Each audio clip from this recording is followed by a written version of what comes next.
एक नगर के राजा चंद्र के पुत्रों को बंदरों से खेलने का व्यसन था। बंदरों का सरदार भी बड़ा चतुर था। वह सब बंदरों को नीतिशास्त्र पढ़ाया करता था। सब बंदर उसकी आज्ञा का पालन करते थे। राजपुत्र भी उन बंदरों के सरदार वानरराज को बहुत मानते थे। उसी नगर के राजगृह में छोटे राजपुत्र के वाहन के लिए कई मेढ़े भी थे। उनमें से एक मेढ़ा बहुत लोभी था। वह जब जी चाहे तब रसोई में घुसकर सब कुछ खा लेता था। रसोई उसे लकड़ी से मारकर बाहर निकाल देते थे। वानरराज ने जब ये कलह देखा तो वह चिंतित हो गया।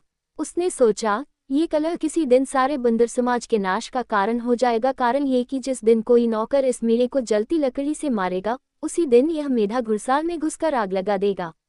इससे कई घोड़े जल जाएंगे। जलन के घावों को भरने के लिए बंदरों की चर्बी की मांग पैदा होगी। तब हम सब मारे जाएंगे। इतनी दूर की बात सोचने के बाद उसने बंदरों को सलाह दी कि वे अभी से राजगृह का त्याग कर दें। किंतु उस समय बंदरों ने उसकी बात को नहीं सुना। राजगृह में उन्हें मीठे मीठे फल मिलते थे। उन्हें छोड़कर वे कैसे जाते। उन्होंने वानरराज से कहा कि बुढ़ापे के कारण तुम्हारी बुद्धि मंद पड़ गई है। हम राजपुत्र के प्रेम व्यवहार और अमृत समान मीठे फलों को छोड़कर जंगल में नहीं जाएंगे। वानरराज ने आंखों में आंसू भरकर कहा, मूर्खों, तुम इस लोभ का परिणाम नहीं जानते। ये सुख तुम्हें बहुत महंगा पड़ेगा। ये कहकर वानरराज स्वयं राजगृह छोड़कर वन में चला गया। उसके जाने के बाद एक दिन वही बात हो गई जिससे वानरराज ने वानरों को सावधान किया था। एक लोभी मेढ़ा जब रसोई में गया तो नौकर ने जलती लकड़ी उस पर फेंकी। मेढ़े के बाल जलने लगे। वहां से भागकर वह अश्वशाला में घुस गया। उसकी चिनगारियों से अश्वशाला भी जल गई। कुछ घोड़े आग से जलकर वहीं मर गए। कुछ रस्सी तुड़ाकर शाला से भाग गए। तब राजा ने पशु चिकित्सा में कुशल वैद्यों को बुलाया और उन्हें आग से जले घोड़ों की चिकित्सा करने के लिए कहा। वैद्यों ने आयुर्वेद शास्त्र देखकर सलाह दी कि जले घावों पर बंदरों की चर्बी की मरहम बनाकर लगाई जाए। राजा ने मरहम बनाने के लिए सब बंदरों को मारने की आज्ञा दी। सिपाहियों ने सब बंदरों को पकड़कर लाठियों और पत्थरों से मार दिया। वानरराज को जब अपने वंशक्षय का समाचार मिला तो वह बहुत दुखी हुआ। उसके मन में राजा से बदला लेने की आग भड़क उठी। दिन रात वह इसी चिंता में घुलने लगा। आखिर उसे एक वन में ऐसा तालाब मिला जिसके किनारे मनुष्यों के पदचिन्ह थे।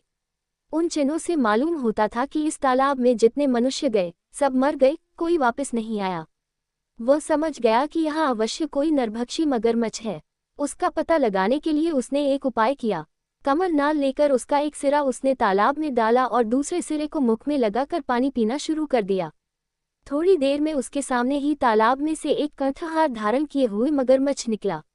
उसने कहा, इस तालाब में पानी पीने के लिए आकर कोई वापस नहीं गया। तूने कमलनाल द्वारा पानी पीने का उपाय करके विलक्षण बुद्धि का परिचय दिया है। मैं तेरी प्रतिभा पर प्रसन्न हूँ। तू जो वर मांगेगा मैं दूंगा। कोई सा एक वर मांग ले। वानरराज ने पूछा, मगरराज, तुम्हारी भक्षण शक्ति कितनी है? मगरराज, जल में मैं सैकड़ों सहस्त्रों पशु या मनुष्यों को खा सकता हूँ, भूमि पर एक गिद्ध भी नहीं। वानरराज, एक राजा से मेरा वैर है। यदि तुम ये कंठहार मुझे दे दो तो मैं उसके सारे परिवार को तालाब में लाकर तुम्हारा भोजन बना सकता हूँ। मगरराज ने कंठहार दे दिया। वानरराज कंठहार पहनकर राजा के महल में चला गया। उस कंठहार की चमक दमक से सारा राजमहल जगमगा उठा।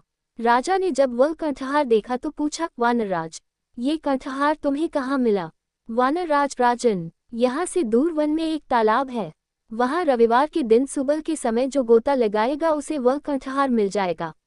राजा ने इच्छा प्रकट की कि वह भी समस्त परिवार तथा दरबारियों समेत उस तालाब में जाकर स्नान करेगा, जिससे सबको एक एक कंठहार की प्राप्ति हो जाएगी। निश्चित दिन राजा समेत सभी लोग वानरराज के साथ तालाब पर पहुंच गए। किसी को यह न सूझा कि ऐसा कभी संभव नहीं हो सकता। तृष्णा सबको अंधा बना देती है। सैकड़ों वाला हजारों चाहता है, हजारों वाला लाखों की तृष्णा रखता है। लक्षपति करोड़पति बनने की धुन में लगा रहता है। मनुष्य का शरीर जराजीर्ण हो जाता है, लेकिन तृष्णा सदा जवान रहती है। राजा की तृष्णा भी उसे उसके काल के मुख तक ले आई। सुबह होने पर सब लोग जलाशय में प्रवेश करने को तैयार हुए। वानरराज ने राजा से कहा, आप थोड़ा ठहर जाएं पहले और लोगों को कंठहार लेने दीजिए।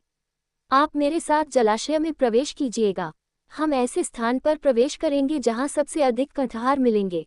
जितने लोग जलाशय में गए सब डूब गए, कोई ऊपर न आया। उन्हें देरी होती देख राजा ने चिंतित होकर वानरराज की ओर देखा। वानरराज तुरंत वृक्ष की ऊंची शाखा पर चढ़कर बोला, महाराज, तुम्हारे सब बंधु बांधवों को जलाशय में बैठे राक्षस ने खा लिया है। तुमने मेरे कुल का नाश किया था, मैंने तुम्हारा कुल नष्ट कर दिया। मुझे बदला लेना था, ले लिया। जाओ, राजमहल को वापस चले जाओ। राजा क्रोध से पागल हो रहा था, किंतु अब कोई उपाय नहीं था। वानरराज ने सामान्य नीति का पालन किया था। हिंसा का उत्तर प्रतिहिंसा से और दुष्टता का उत्तर दुष्टता से देना ही व्यावहारिक नीति है। राजा के वापस जाने के बाद मगरराज तालाब से निकला। उसने वानरराज की बुद्धिमत्ता की बहुत प्रशंसा की। सीख: लोग बुद्धि पर पर्दा डाल देता है।